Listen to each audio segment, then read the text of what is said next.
on Monday's show, Rami Malek will be here. Yes, a performance by Andy Grammer. And we will give you some easy do-it-yourself fall decor ideas. Now, you couldn't be here for this. Recently, Ryan and I caught up with an award-winning actress who brilliantly stars. Love her. Oh, she is, I mean, she's amazing. Truly brilliant. Impeachment, American Crime Story. Here is the amazing Sarah Paulson.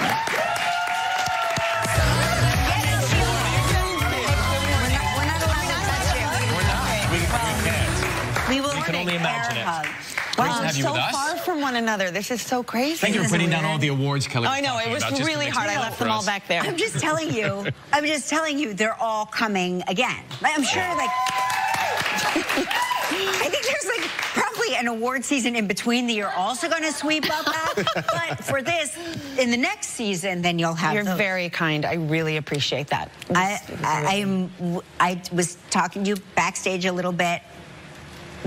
Mark and I were married when all of this was going down in the news, and in real time. We watched it and devoured it sort of in a real-time way. And we, first of all, didn't recognize you, and second of all, thought that somehow we were watching a documentary. Well, that's Except so that good. Suddenly Beanie Feldstein was in the documentary, and I was like, this, you know, how is this happening? Is everything that takes place supposed to be everything that took place? Yes, right? and culled from many different books. So much of this is, as you were saying, is historically documented. So there's of course some dramatic license to some degree, but nothing's invented. Right. So there's that. So we'll get to all of that in a second, and Linda Yes. Tripp. But first of all, I think last time we spoke, we were technologically connected. Yes, now that's you're right. Back in New York for the first time in a while, right? Yeah, I got on a plane for the first time. Wow. Which was, I mean, have you been on a plane? We've been on a plane, and it was actually kind of funny because I got these personal air purifier necklaces. Wait a second. I don't mind telling you. They were bedazzled. Kelly. The flight attendant said to me, she goes, you know, I had heard from some of the other flight attendants that you're like, you know, already like a little alarmist on an airplane before all of this. She goes, but this has surpassed my expectations. I'd like you to slip me the information. I am that gal too. I will. I was always the one like wiping everything down for years. So this sort of feels like I'm in my element. But there was nobody. I was very surprised in the airport how few people, or there, you know, the mask wearing that happens like just sits right here, and it's like I can see your nose, which means I'm inhaling things that are coming out of it. Oh, no. Yeah, I don't love it. Yeah, I don't love it. Did you went to high school here? Close I went to by high school very near here. LaGuardia. I went to LaGuardia. That's the But I did spend the bulk of my time in the Sheep's Meadow because I didn't go to class as much as I would go to the Meadow. Skip? You cut? I cut class a lot. How do you? What's the art of cutting class? You just leave.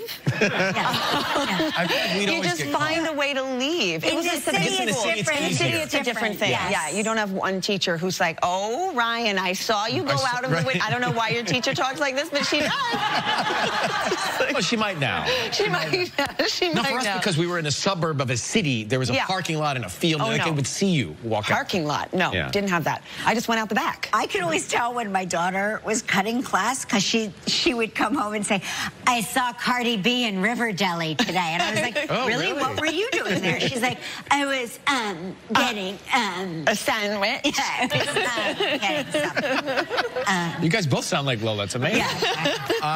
And you worked in Brooklyn as a waitress for a while? I worked at Circle's Pizza on 15th Street in Park Slope for about 45 minutes. Was it your thing? Well, it's not that it's not my thing. I was very excited to have the job. I was very excited to eat the meal with all the other waiters prior. That was like something I didn't know happened, which was great. But then I went on the floor, I think it's called, and I answered the phone, and an incoming order was for chicken parmesan, and I didn't know how to spell parmesan. I still don't think I could spell parmesan. I don't think I can either. But then someone said, write parm, and it just never occurred to me, and I just knew that that was it. I called my mother, and I was like, I don't know how to spell Parmesan? And she was like, I just am so humiliated. They haven't invented Google yet. I cannot help. I would have been like, Parmesan. Yeah. So it didn't last very long for me. And then very soon after I got an acting job, and so then I was very lucky. We all have a word that we should be able to... what's your word? Mine's itinerary. I can't spell itinerary. Itinerary. I don't think... I can't spell the. It's not a good... It's T-H-A. It's like T-H-E-A. Hors d'oeuvres. I know d'oeuvres. I know it's French. It's hors. That's French. It's hors d'oeuvres. But then... There's an apostrophe. There's a D floating around. There's an apostrophe there, and then a D, and then the rest of the word. But that's an actual different language. That's yeah, French. So you get a buy on that. Yeah, you get No, but I should know how to spell it. Just appetizer. It's H-O-R. Starter. Right? Apostrophe. H-O-R-S. S? This is Yes. this is not a good Floating look. D apostrophe. Told you. That's all I know. Hors d'oeuvres. Hors d'oeuvres. Again, d'oeuvres. Hors d'oeuvres. Just say starter. Starter. Yes. Yeah, I get a starter. And did you get you got another dog? We hear. I did get another dog. So was your dog, like, do you have a much older dog? No, I got a dog in March of 2020 who I think they thought was much younger than she was. Oh my That's gosh, Winnie. how cute. She had a lot of extra teeth. She looked like Cujo when her teeth came out. It was a thing. But now I got another dog named Louise. There she is. Oh my gosh. Oh, they all have the... Yeah, there's something going on with the ears. Are Yeah. They're not siblings. But they have no. the same stylist. Yeah, they do. They do. What if I'm like there in the morning, like diffusing her ears just to give her that look? It wouldn't be. It wouldn't be You know above what me. I think you want to be heard. That's what I think. That's what it is. Is this symbolic? Psychologically, Yes, it's psychological. yes, psychological. You are saying, I want to listen to. That's probably not that far from the truth. I have to say. I think you might be onto something. Get a quick break. When we come back, keep playing it. Keep playing. Keep going. Oh, God. You know, that is also the highlight of my day. The microwave.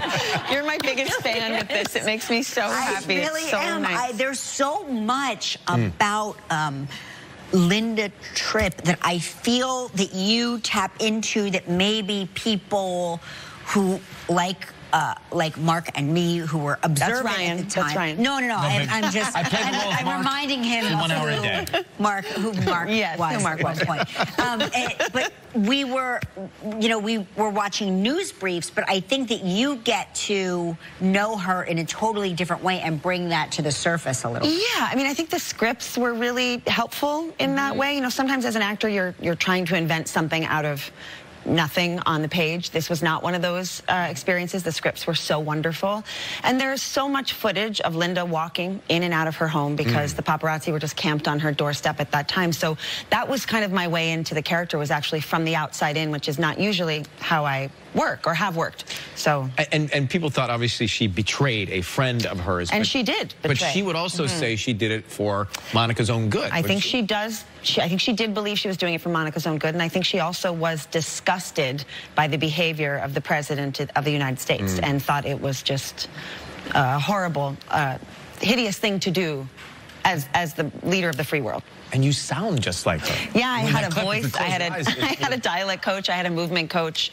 Movement coach? Yeah, I had to have a movement coach because, you know, Linda had a very kind of collapsed way of walking. Oh, yeah. So I put my nose, this is the most actressy thing I've ever said, but because her nose was kind of always in everyone's business, I kind of let my nose lead the way. Yeah. And so my nose would turn before my... but I worked with a teacher named Julia Crockett who helped me craft the way I walked. It's funny because I'm not sure how much you've seen, but Ryan hasn't seen any of it, but he's going to watch all of it. I've watched it all in real life. She seems so burdened. Yes. And that was the big takeaway for me, is that there was like a deep burden.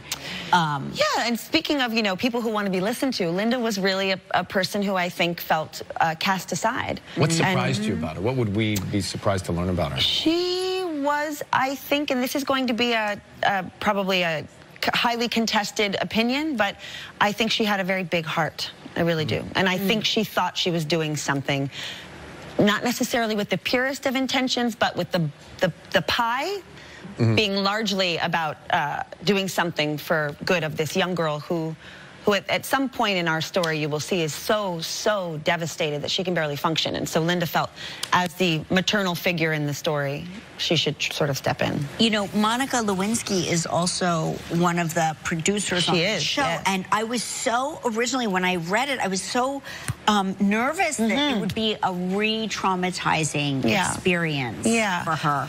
How did you find working with her? I think it was a real additive having her as a producer because she was there, and also she was completely unafraid to say, I know this isn't showing me in the best light, but this is how I was behaving at that time, and it's very important to me for the veracity of the thing. There's a word for you, Gelman. You know, write it down. That she felt that it was accurate, and the only way to do that was to sometimes show her in her more embarrassing moments. Let me switch topics for a minute. When Ryan Murphy, and I'm pretty sure he will, does American Crime Story live edition, who will play Gelman, do you think? I will. You will. That's what I thought. I'm going to play Gelman. Ryan, if you're watching, please. We can't wait. It ends in a real tragedy, doesn't it? It is a very tragic ending. We don't even know it yet. I mean, I know it. I think you're writing it. If there's a God in heaven. So great to see you. Really good to see you, too. Thank you so much. Thank you. American Crime Story airs Tuesday nights on FX, and we shall